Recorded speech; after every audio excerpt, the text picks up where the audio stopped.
HDFC flexi cap fund. यह fund एक flexi cap category का फ़ंड है। फ्लेक्सी कैप वह कैटेगरी होती है जिसके अंदर लार्ज, मिड और स्मॉल तीनों ही कैटेगरी के अंदर इन्वेस्टमेंट किया जाता है और यहाँ फ़ंड मैनेजर मार्केट कंडीशन के अकॉर्डिंग अपना एलोकेशन कम या ज़्यादा कर सकता है तीनों ही सेक्टरों के अंदर। सबसे पहले इस फ़ंड के पास रिटर्न पर एक नज़र डालते हैं। इस फ़ंड ने पिछले एक साल में 22% से ज़्यादा का रिटर्न दिया है, 2 सालों में 42% से ज़्यादा का रिटर्न दिया है, 3 सालों में 14% से ज़्यादा का रिटर्न दिया है और 5 सालों में 11% से ज़्यादा का रिटर्न दिया है। वहीं बात करें कैटेगरी वाइज रिटर्न की तो इसने एक साल में 11% से ज़्यादा का रिटर्न दिया है, 2 सालों में 33% से ज़्यादा का रिटर्न दिया है, 3 सालों में 14% से ज़्यादा का रिटर्न दिया है और 5 सालों में 11% से ज़्यादा का रिटर्न दिया है।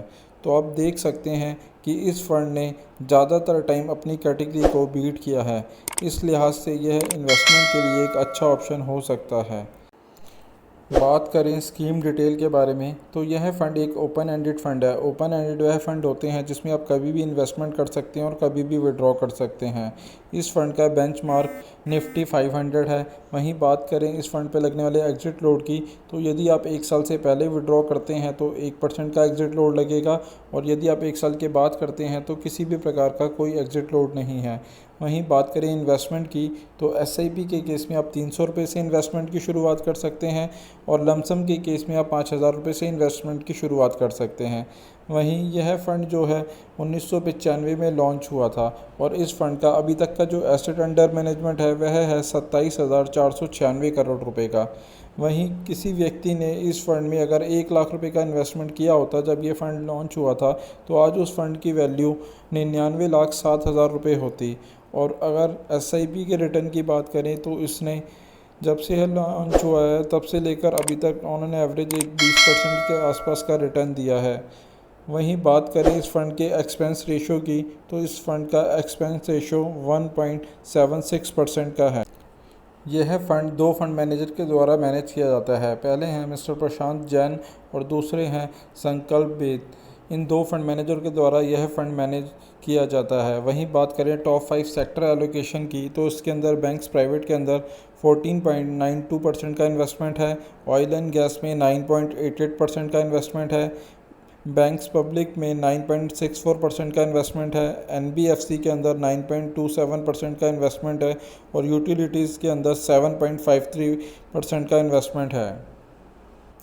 वहीं टॉप 5 कंपनी एलोकेशन देखें तो इसके अंदर स्टेट बैंक के अंदर 8.15% का इन्वेस्टमेंट है, ICICI बैंक में 6.91% का इन्वेस्टमेंट है, रिलायंस में 5.76% का इन्वेस्टमेंट है, इन्फोसिस के अंदर 5.40% का इन्वेस्टमेंट है, NTPC के अंदर 5.39% का इन्वेस्टमेंट है। सकते हैं इस फंड के अंदर तीनों ही सेक्टर के अंदर एलोकेशन लिया गया है, लार्ज कैप, मिड कैप और स्मॉल कैप के अंदर। लार्ज कैप के अंदर इसके अंदर सबसे ज़्यादा एलोकेशन लिया गया है 78.00% का। वहीं मिड कैप के अंदर 15.80% का इन्वेस्टमेंट है और स्मॉल कैप के अंदर 3.95% का इन्वेस्टमेंट है।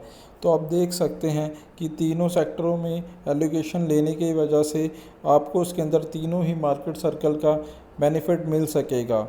वहीं अगर आप इस फंड में निवेश करने की सोच रहे हैं तो इन्वेस्टमेंट से पहले एक बार अपने फाइनेंशियल एडवाइज़र से सलाह ज़रूर ले लें। UTI flexi cap fund. यह एक फ्लेक्सी कैप कैटेगरी का फ़ंड है। फ्लेक्सी कैप वह कैटेगरी होती है जिसके अंदर लार्ज कैप, मिड कैप और स्मॉल कैप तीनों ही सेक्टर के अंदर इन्वेस्टमेंट किया जाता है। सबसे पहले इस फ़ंड के पास रिटर्न पर एक नज़र डालते हैं। इस फ़ंड ने पिछले एक साल में 12% से ज़्यादा का रिटर्न दिया है, 2 सालों में 38% से ज़्यादा का रिटर्न दिया है, 3 सालों में 18% से ज़्यादा का रिटर्न दिया है और 5 सालों में 15% से ज़्यादा का रिटर्न दिया है। वहीं बात करें इसके कैटेगरी रिटर्न की तो इसने पिछले एक साल में 18% से ज़्यादा का रिटर्न दिया है, 2 सालों में 35% से ज़्यादा का रिटर्न दिया है, 3 सालों में 15% से ज़्यादा का रिटर्न दिया है और 5 सालों में 12% से ज़्यादा का रिटर्न दिया है। तो आप देख सकते हैं इस फंड ने ज़्यादातर टाइम अपनी कैटेगरी को बीट किया है, तो इस लिहाज से यह एक इन्वेस्टमेंट का अच्छा ऑप्शन हो सकता है। यह फ़ंड एक ओपन एंडेड फ़ंड है। ओपन एंडेड वह फ़ंड होते हैं जिसमें आप कभी भी इन्वेस्टमेंट कर सकते हैं और कभी भी विड्रॉ कर सकते हैं। इस फ़ंड का बेंचमार्क निफ्टी 500 है। बात करें इस पे एग्ज़िट लोड की तो इसके अंदर यदि आप एक साल से पहले विड्रॉ करते हैं तो किसी भी प्रकार का कोई एग्ज़िट लोड नहीं है यदि आप 10% तक अमाउंट विड्रॉ करते हैं और उससे ऊपर के अमाउंट पर आपको 1% का एग्ज़िट लोड देना होगा। वहीं अगर आप 1 साल के बाद पूरा अमाउंट विड्रॉ करते हैं तो उस पर किसी भी प्रकार का कोई एग्ज़िट लोड नहीं है। वहीं बात करें इन्वेस्टमेंट की तो SIP के केस में आप 500 रुपये से इन्वेस्टमेंट की शुरुआत कर सकते हैं और लमसम के केस में आप 5000 रुपये से इन्वेस्टमेंट की शुरुआत कर सकते हैं।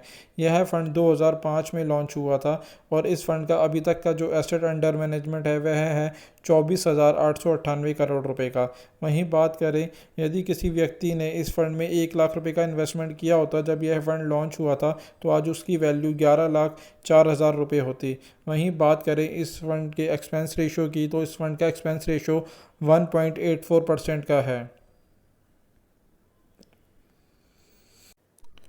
इस फंड के fund manager mister Ajay Tyagi हैं। वहीं बात करें टॉप 5 सेक्टर एलोकेशन की तो इसके अंदर IT के अंदर 18.66% का इन्वेस्टमेंट है, बैंक्स प्राइवेट के अंदर 14.62% का इन्वेस्टमेंट है, NBFC के अंदर 10.59% का इन्वेस्टमेंट है, हेल्थ केयर के अंदर 10.27% का इन्वेस्टमेंट है, वहीं कंज्यूमर के अंदर 8.56% का इन्वेस्टमेंट है। कंपनी एलोकेशन की तो उसके अंदर बजाज फाइनेंस के अंदर 5.80% का इन्वेस्टमेंट है, L&T के अंदर 5.17% का इन्वेस्टमेंट है, HDFC बैंक में 4.88% का इन्वेस्टमेंट है, इन्फोसिस के अंदर 4.75% का इन्वेस्टमेंट है, ICICI बैंक के अंदर 3.81% का इन्वेस्टमेंट है। वहीं बात करें ओवरऑल इन्वेस्टमेंट की तो इस फंड के अंदर सबसे ज़्यादा इन्वेस्टमेंट लार्ज कैप के अंदर है। लार्ज कैप के अंदर 62.35% का इन्वेस्टमेंट है। वहीं बात करें मिड कैप की 31.22% का इन्वेस्टमेंट है और स्मॉल कैप के अंदर 3.28% का इन्वेस्टमेंट है। कुछ इन्वेस्टमेंट इन्होंने अदर इंस्ट्रूमेंट के अंदर भी कर रखा है जो कि है 3.15% का। तो आप देख सकते हैं कि इस फंड के अंदर तीनों ही सेक्टर के अंदर एलोकेशन लिया गया है, लार्ज कैप, मिड कैप और स्मॉल कैप। यहाँ पर फंड मैनेजर को यह अथॉरिटी होती है कि वह मार्केट कंडीशन के अकॉर्डिंग किसी भी सेक्टर में अपना एलोकेशन इंक्रीज़ कर सकता है। साथ ही साथ आप देख सकते हैं यह उन सभी निवेशकों के लिए सूटेबल रहेगा जिनका नज़रिया लॉन्ग टर्म का है। पर यहाँ पर अगर आप इस फंड में इन्वेस्टमेंट की सोच रहे हैं तो इन्वेस्टमेंट से पहले एक बार अपने फाइनेंशियल एडवाइज़र से सलाह ज़रूर ले लें।